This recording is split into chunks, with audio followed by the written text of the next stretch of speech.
السلام عليكم، كيفكم بنات؟ شو اخباركم؟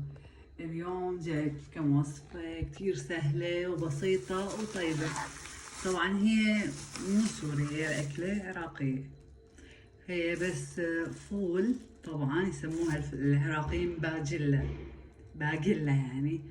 ومعانا خبز، هو خبز أي خبز عادي بصير. هذا خبز طبعا تنور في عالم تسميه، في ناس هنا متعودين يسموه خبز عراقي بس هو بالأحرى خبز تنور. أنا هوني الفول من امبارحة بالليل وهلا صار جاهز. طبعا راح اسلقه وجهزه وكمله، وطبعا الخبز اقطعه بالصينية وجهز كل شيء، وأنا أشوفكم النتيجة بالأخيرة شو راح تصير.